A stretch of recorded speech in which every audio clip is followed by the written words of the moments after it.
నిజంగా వస్తారా గవర్నమెంట్కి అన్నాను. ఎన్ని చేస్తే వస్తారా అన్నారు.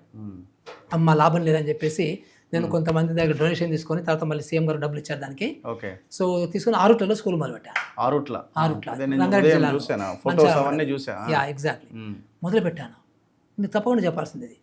అంటే దిస్ ఆర్ ది థింగ్, అంటే నాకు తెలిసింది అయిద్దని, కానీ బట్ చేసి చూపించడం అనేది ఇంపార్టెంట్ కదా.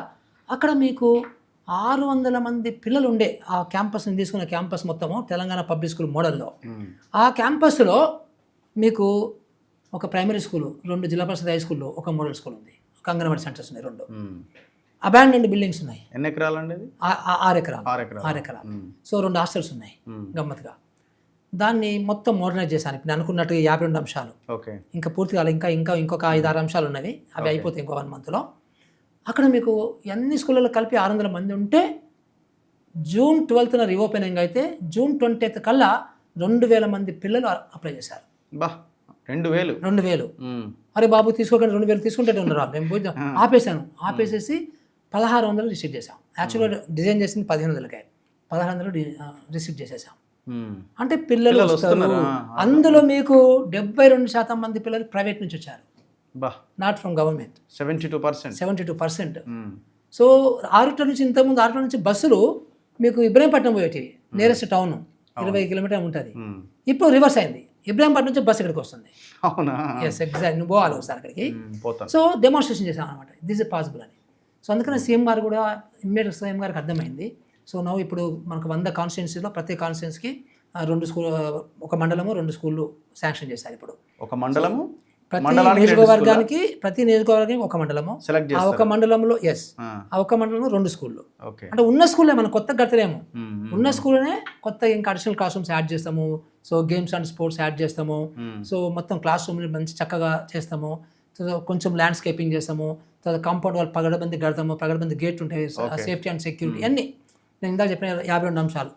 ఇండోర్ గేమ్స్ పెట్టాము. ఇట్లా ప్రతి నియోజకవర్గంలో ఒక మండలాన్ని సెలెక్ట్ చేసుకుని ఆ మండలంలో 2 స్కూల్ కడతారు. కానీ మా రికమెండేషన్ అంటే ఇది గ్రాడ్యువల్గా ఒక 5 సంవత్సరాలు 6 సంవత్సరాలలో ఇట్లా ప్రతి మండలంలో, అన్ని మండలాల్లో కూడా చేయాలి అనేది రికమెండేషన్. మీ రికమెండేషన్ ఏంది? ప్రతి మండలంలో యావరేజ్గా కనీసం 3 కట్టాలనేది. ప్రతి మండలంలో 3 కట్టాలి. 3 కట్టాలి. కడితే అప్పుడు మనకి 1500, 3 అంటే 15 3 45, 4500. ఈ రోజు మనకి యావరేజ్ 2000 మంది ఉన్నారు. ఇప్పుడు అది ఓన్లీ డే స్కాలర్. ఇది సెమీ రెసిడెన్షియల్ రికమెండ్ చేస్తాం. సెమీ రెసిడెన్షియల్ అంటే అర్థం ఏంటంటే, ఇన్ఫాక్ట్ ముఖ్యమంత్రి గారే మీరు ఇందులో బ్రేక్ఫాస్ట్ కూడా పెట్టమని చెప్పారు. So now we're going to start breakfast also. So ఒక పెద్ద 2 డైనింగ్ హాల్ కూడా కట్టాము. సో మోడర్న్ కిచెన్స్ పెట్టాము. సో ఇప్పుడు అక్కడ పిల్లలకి బ్రేక్ఫాస్ట్ ఉంటుంది, లంచ్ ఉంటుంది, ఈవినింగ్ స్నాక్స్ ఉండాలి. ప్రతి ఈవినింగ్ పిల్లలు ఆడుకునేటట్టుగా ఎంకరేజ్ చేయాలి. ఈవినింగ్ 8:30 వరకు. ఇదంతా నేను కొంచెం అమెరికా నేర్చుకుని వచ్చాను, చూసి వచ్చాను అనమాట అంతా కూడా. సో మన పిల్లలకి ఎక్కువ అవసరం బ్రేక్ఫాస్ట్, అక్కడ అవసరం లేదు వాళ్ళకి. యాక్చువల్గా నిజానికి ఇంట్లో రావచ్చు, కానీ but they wanted to promote that kind of cohesion. అట్లా అంటే పిల్లల మధ్యలో. సో ఒక ఇది మంచి ఇది కానీ, అదర్వైజ్ ఇంట్లో ఏం పెడతారు, ఇక్కడ కొంచెం మంచి ఫుడ్ తింటానే వాట్ ఎవర్. సో అట్లా ఉంటుంది. సెమీ రెసిడెన్షియల్ అనమాట. ఈవినింగ్ ఇంటికి వెళ్ళిపోతారు. ఇంటికి వెళ్ళిపోతారు, చక్కగా పేరెంట్స్ ఉంటారు, వాళ్ళు టీవీ చూసుకోవచ్చు, ఏమైనా చూసుకోవచ్చు.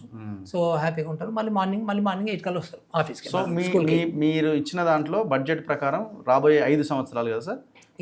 35 to 40 crores ఖర్చు పెడితే 40,000 crores. 15 crores ఒక స్కూల్కి 15 crores capital work. Yeah. So మొత్తం అంటే రికరింగ్, బస్సులకు సబ్సిడీ, మేము బస్సులకు సబ్సిడీ ఇచ్చాం ఇప్పుడు ఇక్కడ మన ఆరుట్లలో. సో ఒక 50% సబ్సిడీ ఇచ్చాము గవర్నమెంట్ నుంచి. సో 40% గవర్నమెంట్ లోను. పాపం I should thank SBI chief manager. మేము పోయి ఒక అర్ధ గంట డిస్కస్ చేస్తేనే స్పెషల్ ఒక ప్రోగ్రామ్ అరేంజ్ చేశాడు మాకు. ఎన్ని బస్సులు? ఒక స్కీమ్ 5 బస్సులు 300 మంది పిల్లలు వస్తున్నారు అన్నమాట. బస్సులో వస్తున్నారు. దానికి సంబంధించిన ఇది కూడా ఫీజు కూడా, బస్ ఫీజు కూడా వాళ్ళే పెట్టుకుంటారు పేరెంట్స్. 600 నుంచి 1500, 400 నుంచి 1600 రూపాయలు పెట్టుకున్నారు వాళ్ళు. పేరెంట్స్ ఇబ్బంది కూడా కాదు. బయట మీకు 1,00,000 రూపాయలు, 25,000, 30,000, 50,000, 1,00,000 ఎన్ని ఉన్నాయి కదా, దానికంటే న్యాయం కదా.